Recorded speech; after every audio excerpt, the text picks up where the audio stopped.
Hi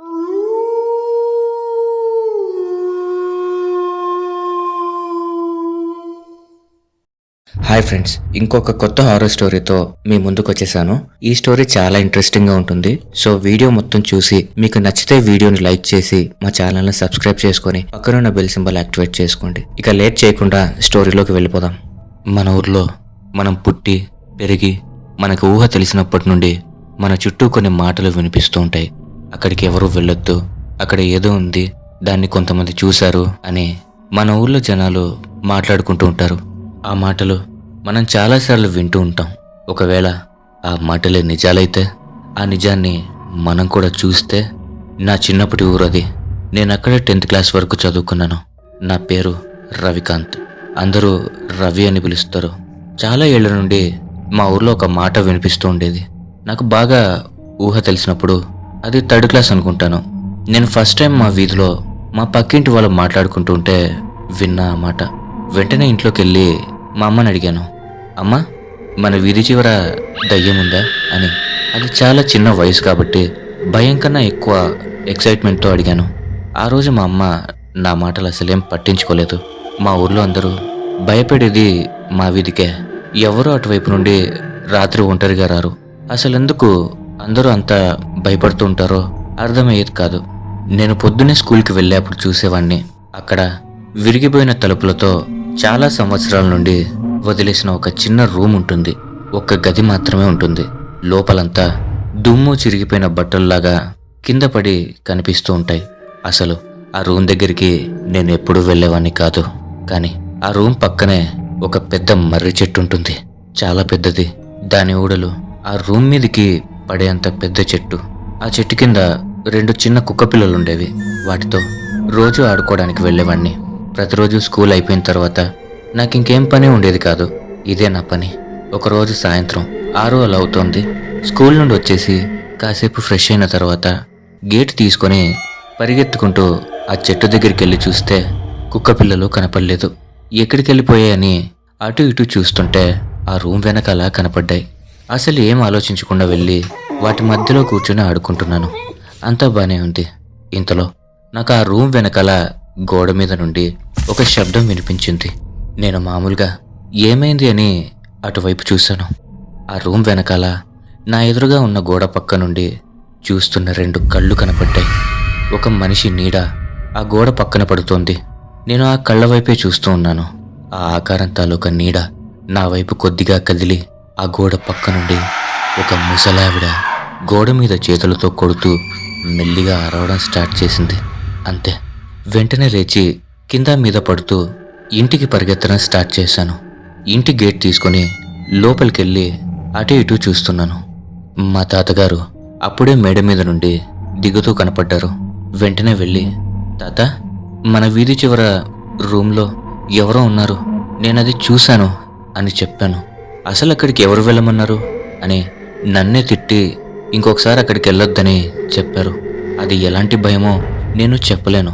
కానీ ఒక 2 గంటలు నాకు ఇంకేం ఆలోచన లేదు. ఆ నైట్ తినేసి పడుకుండిపోయాను. నిద్రలో నేను ఒక చీకటి గదిలో ఉన్నాను. నాతో పాటు ఎవరూ లేరు. నా కళ్ళ చుట్టూ నలుపు రంగు తప్ప ఇంకేం కనపడట్లేదు. ఒక్కసారిగా ఆ గదిలో సడన్గా ఒక దీపం వెలగడం, ఆ వెలుగులో ఒక కాలిపోయిన తెల్లటి ముఖం కనిపిస్తోంది. ఆ దీపం వెలిగినప్పుడల్లా ఆ మొహం కనిపించడం రూమ్లో స్టార్ట్ అయింది. 2 చేతులు చాపి చూపిస్తోంది ఆ ఆకారం. ఆ చేతుల చర్మం మొత్తం తొక్కలు ఊడిపోయి చాలా భయంకరంగా కనిపిస్తున్నాయి.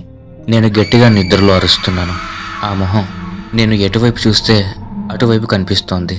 భయంతో గట్టిగా అరిచి నిద్రలో ఉండి లేచాను. నా పక్కనే మా అమ్మని లేపి భయపడుతూ అంతా చెప్పాను. మా అమ్మ భయంతో ఇంట్లో అందరినీ లేపేసింది. ఆ నైట్ నాకు నిద్ర పట్టకుండా అలా కూర్చుంటూ ఉంటే మా అమ్మ ఒళ్ళో పడుకోబెట్టుకుంది. ఆ మరుసటి రోజు మా నాన్నమ్మ నన్ను పిలిచి, అసలు ఎందుకు వెళ్ళావు అక్కడికి, అక్కడ ఒక చనిపోయిన ఆవిడ ఆత్మ తిరుగుతుంది అని చెప్పడం మొదలుపెట్టింది. చాలా ఏళ్ల క్రితం మా ఊర్లో ఒక పిచ్చి పట్టిన ఆవిడ తిరుగుతూ ఉండేది. ఆవిడ ఎక్కడి నుండి వచ్చిందో ఎవరికీ తెలీదు. ఆవిడ ఒంటి మీద బట్టలు కూడా ఉండేవి కావు. ఊర్లో కొంతమంది ఆవిడకి ఒక మూటలో చీరలు ఇచ్చేవారు. ఆ మూటతోనే ఊరంతా తిరుగుతూ అన్నం కోసం ప్రతి ఇంటికి వెళ్ళేది. అప్పట్లో మా వీధి చివర ఒక గది ఉండేది. ఆ గది ఎవరో కట్టించి ఎప్పటి నుండో వదిలేశారంట. రోజు ఊరంతా తిరిగి రాత్రికి అక్కడికొచ్చి ఆ గదిలో పడుకునేది ఆవిడ. కొన్నాళ్ళకి ఏమైందో తెలీదు, ఆవిడ ఆ గదిలోనే చనిపోయింది. ఎలా చనిపోయిందంటే చాలామంది పాము కరిచిందని చెప్పారు. ఎందుకంటే ఆవిడ చనిపోకముందు ఆ రూమ్ పక్క నుండి ఒక పాము వెళ్ళడం చూశారంట. ఇంకొంతమంది ఆవిడ వయసు అయిపోయింది, బాగా ముసలావిడ కాబట్టి చనిపోయింది అని చెప్పారు. కొంతమంది మనుషులు వచ్చి ఆవిడ డెడ్ బాడీని ఊరి చివర శ్మశానానికి తీసుకెళ్లి దహనం చేశారు. అప్పటి నుండి ఊర్లో కొంతమంది జనాలకి రాత్రి అయితే అన్ని వీధులు తిరుగుతూ ఆవిడ కనపడేది. అదేంటి ఈవిడ చనిపోయింది కదా అనుకుని దగ్గరికి వెళ్లే లోపు మనక్కడ కనిపించేది కాదు. అలా ఆ ఊర్లో జనాలు ఎక్కువ అవ్వడం, అందరూ ఊర్లో తిరుగుతూ ఉండడంతో ఆవిడ మరి ఊర్లో కనిపించడం మానేసింది. ఒకరోజు ఒక ఆయన ఆ గది పక్క నుండి నడుచుకుని వెళ్తుంటే లోపల నుండి ఎవరో పిలుస్తున్నట్టు అనిపించి లోపలికి చూస్తే చిరిగిపోయిన బట్టలు వేసుకుని ఉన్న ఆవిడ కనిపించింది. ఆ రోజు నుండి ఆవిడని ఆ రూమ్లోనే చాలామంది చూశారంట. కొన్నిసార్లు ఆ రూమ్ పక్క నుండి ఎవరైనా వెళ్తే లోపల నుండి చేతులు బయట పెట్టి మెల్లిగా ఏడ్చేది. ఇక అందరూ ఒంటరిగా రాత్రిపూట ఆ రూమ్ వైపుగా వచ్చేవారు కాదు. అసలు అటువైపు వెళ్ళొద్దు, అక్కడ ఆవిడ ఆత్మ ఇంకా ఉంది అనే మాట ఊరంతా తెలిసింది. నేను 10th వరకు ఆ ఊర్లోనే చదివాను. ఆ తర్వాత మా నాన్నగారికి ట్రాన్స్ఫర్ అవడంతో వేరే ఊరు వచ్చేసాం. కానీ ఆ ఊర్లో ఉన్న అన్ని రోజులు ఆ ప్లేస్ గురించి రోజుకు ఒక్కసారైనా ఇంకొకరి నోటి నుండి వినేవాడిని. ఇప్పటికీ ఆ ఇన్సిడెంట్ గురించి, ఆ ఊరి గురించి ఇంట్లో టాపిక్ వస్తే అందరూ ఒకసారిగా నిశ్శబ్దమైపోతారు. ఇక దానికోసం ఆలోచించకూడదనే అంత భయపెట్టింది ఆ ఇన్సిడెంట్. ఫ్రెండ్స్, ఇక్కడి దాకా ఈ వీడియో చూసారంటే, ఈ కథను విన్నారంటే మీకు ఈ వీడియో నచ్చిందని అనుకుంటున్నాను. ఒకవేళ మీకు నచ్చితే దయచేసి ఒక్క లైక్ చేయండి. అలాగే మా ఛానల్ని సబ్స్క్రైబ్ చేసుకొని మమ్మల్ని కొద్దిగా ఎంకరేజ్ చేయండి. Thanks for watching.